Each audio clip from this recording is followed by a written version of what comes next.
আমাদের আজকের ভিডিওটি শুরু করেছি ব্যতিক্রম একটি প্রশ্ন দিয়ে। ভালো মানুষ হওয়াই কেন জীবনে সফল হওয়ার জন্য যথেষ্ট নয়? আমাদের ছোটবেলা থেকে শেখানো হয় ভালো মানুষ হও, কিন্তু কেউ বলে না শুধু ভালো হলেই জীবন ভালো হয় না।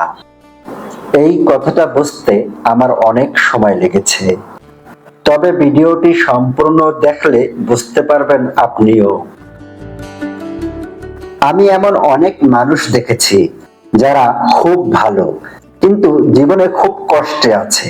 তারা কাউকে কষ্ট দেয় না, কিন্তু অনেকেই তাদেরকে কষ্ট দেয়,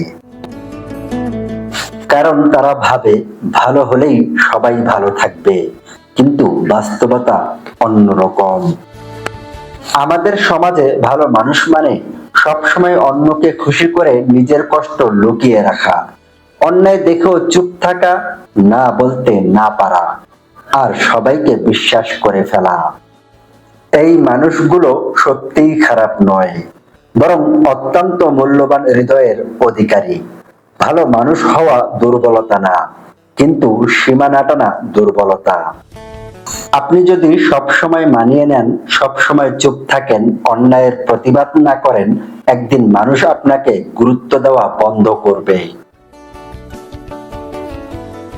ভালো মানুষের তিনটি দায়িত্ব আছে: না বলতে শেখা, নিজের মূল্য বোঝা, প্রয়োজনের সময় নিজেকে বাঁচানো। এগুলো না শিখলে ভালো মানুষরাই সবচেয়ে বেশি ভোগে। আপনি খারাপ মানুষ না, কিন্তু নিজের জীবনের প্রতি দায়িত্বশীল না হলে পৃথিবী আপনাকে ব্যবহার করবেই। ভালো থাকুন, কিন্তু নিজেকে হারিয়ে নয়। মনে রাখবেন, উপকার করা ভালো, কিন্তু নিজেকে পথে বসিয়ে নয়। আমাদের সমাজে শক্ত বা কঠিন মানুষকে নিষ্ঠুর ভাবা হয়, যা সমাজের একটি ভুল ধারণা। ভালো মানুষ মানে শক্ত মানসিকতার সফল মানুষ। শক্ত মানুষ প্রয়োজনে না বলতে পারে, অন্যায়ের বিরুদ্ধে কথা বলে, নিজের অবস্থান জানে, সবাইকে খুশি করতে চায় না, নিজের আত্মসম্মান রক্ষা করে। আপনি যদি শুধু ভালো হয়ে থাকেন কিন্তু শক্ত না হন, তাহলে আপনি অন্যের অন্যায়ের শিকার হবেন।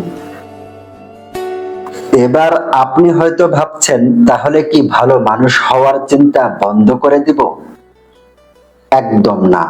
খারাপ হওয়া সমাধান নয়, সমাধান হলো বুদ্ধিমান ভালো মানুষ হওয়া। যে ভালো কিন্তু দুর্বল নয়, ভদ্র কিন্তু নির্বোধ নয়, দয়ালু কিন্তু আত্মসম্মানহীন নয়। আপনি যদি নিজের সীমা না টানেন, পৃথিবী আপনাকে সীমাহীনভাবে ব্যবহার করবে। মনে রাখবেন, ভালো মানুষ হওয়া একটি গুণ, কিন্তু সফল মানুষ হওয়া একটি দক্ষতা। গুণ থাকলেই জীবন চলে না, দক্ষতা শিখতে হয়। নিজের জন্য দাঁড়ান, নিজের মূল্য বুঝুন, ভালো থাকুন, কিন্তু শক্ত থাকুন। যদি এই ভিডিওর একটি কথাও আপনার হৃদয়ে লাগে, তাহলে ভিডিওটা শেয়ার করুন, কারণ হয়তো আপনার শেয়ার করা কথাটাই কারো জীবনের মোড় ঘুরিয়ে দিবে। কথাগুলো বুঝে আসলে একটি কমেন্ট লিখতে পারেন, আজ থেকে আমি নিজেকে মূল্য দিব। আমাদের পরবর্তী ভিডিও দেখার জন্য চ্যানেলটি সাবস্ক্রাইব করার অনুরোধ করছি। সম্পূর্ণ ভিডিওটি দেখার জন্য ধন্যবাদ।